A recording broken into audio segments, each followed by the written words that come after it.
considérons, parce qu'elle est démocratique, parce qu'elle est modérée, parce que depuis plusieurs années, elle se bat contre le régime de Bachar al-Assad comme légitime.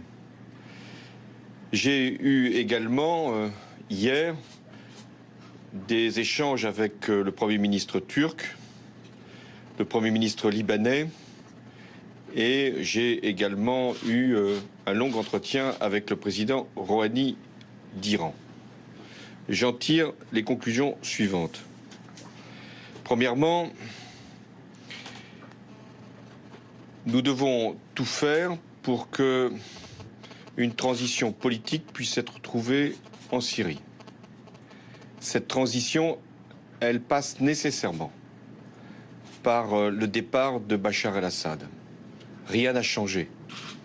Et aucune initiative, d'où qu'elle vienne, ne pourra nous faire croire qu'il faudrait revenir au régime antérieur, celui qui a justement provoqué les drames que l'on sait, pour trouver un avenir à la Syrie. La seconde conclusion que je tire, c'est que nous devons associer tous les pays, toutes les puissances au règlement du dossier syrien.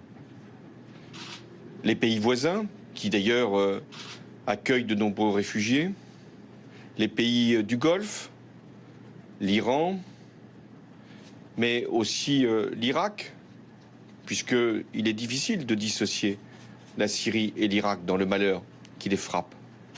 Et enfin, les puissances qui siègent au Conseil de sécurité comme membres permanents, c'est-à-dire, à l'évidence, les États-Unis, la Russie et tous les pays qui le voudront.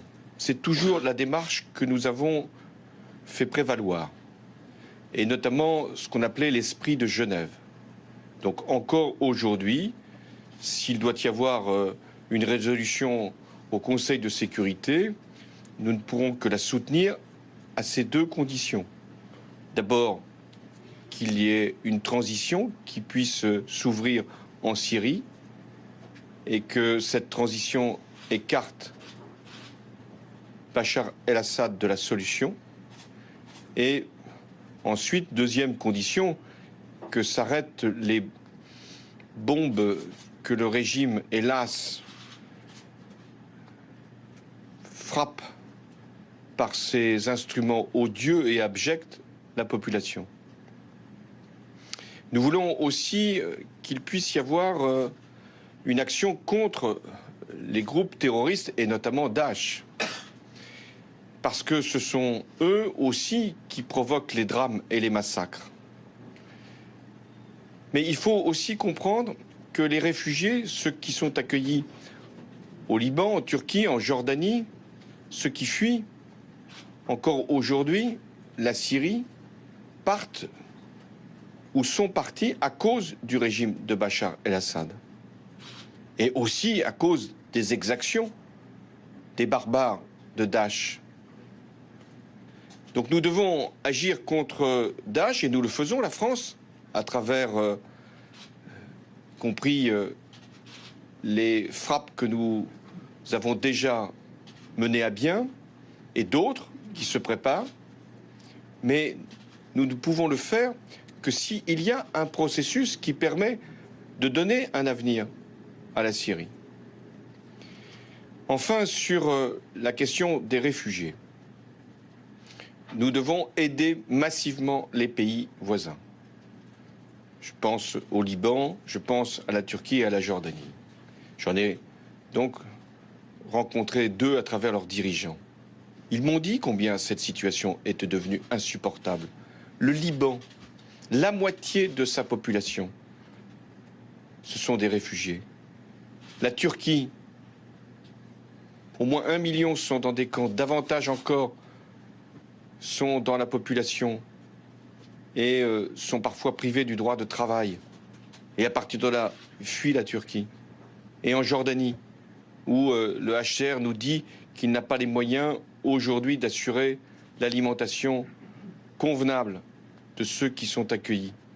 Donc nous devons agir massivement, et la France prendra sa part pour que les pays voisins de la Syrie puissent avoir tout le soutien nécessaire pour l'accueil des réfugiés. Donc ce que je propose, c'est un plan global. Ce plan global, c'est d'abord une transition politique en Syrie. Ce plan global, c'est l'arrêt des massacres et donc des barils que l'on jette sur la population civile. Le plan que je propose, c'est une action contre le terrorisme, contre Daesh, qui puisse être organisée à partir justement d'un processus politique.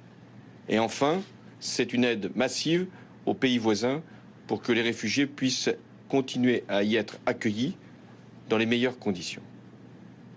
Je peux répondre à vos questions.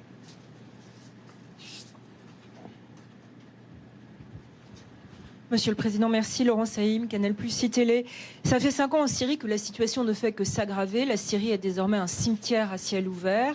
Avec ce que vous venez d'annoncer sur votre volonté de voir partir Bachar al-Assad, souhaitez-vous ce soir que le président Obama, lorsqu'il rencontrera le président Poutine, demande à la Russie d'intervenir dans ce départ et de négocier ce départ? D'abord, Barack Obama s'est exprimé. Et il a dit très clairement que l'avenir de la Syrie ne passait pas par Bachar el-Assad. Et cette position, nous l'exprimons depuis, en ce qui me concerne, 3 ans. Et je n'ai jamais varié là-dessus. Les États-Unis en font donc un point, et ils ont raison, c'est le nôtre, pour débloquer la situation. Et je me suis souvent entretenu avec Vladimir Poutine. Dès juin 2012, il m'expliquait que tant qu'il n'y avait pas une autre solution que Bachar el-Assad, il soutiendrait Bachar el-Assad. Donc ce qu'il faut expliquer, ce que je ne cesse de faire avec Vladimir Poutine, je le referai quand je le recevrai au début du mois d'octobre, c'est que nous devons, avec la Russie, avec l'Iran, avec les pays voisins, avec les pays du Golfe, trouver une autre solution que Bachar el-Assad. Souhaitez-vous qu'il soit jugé? Alors écoutez, d'abord qu'il parte, ensuite nous verrons les étapes suivantes. Mais si nous voulons trouver une solution politique, nul ne peut l'imaginer avec Bachar.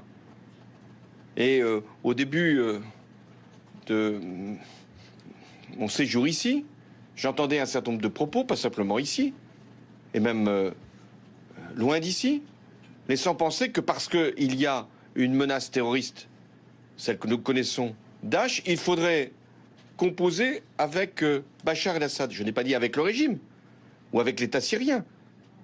Je dis avec Bachar el-Assad. C'est ce qu'on nous dit. Eh bien, je m'y refuse. Barack Obama s'y refuse. D'autres puissances s'y refusent. Et à partir de là, nous devons en tirer, et notamment les Russes, les conséquences. Monsieur le Président, Antonin André, Europe 1. Il y a quand même une nuance d'importance entre la France et les États-Unis. Vous l'avez rappelé, la France a frappé une fois en Syrie. Les États-Unis ont mené plus de 2500 raids cette année contre Daesh.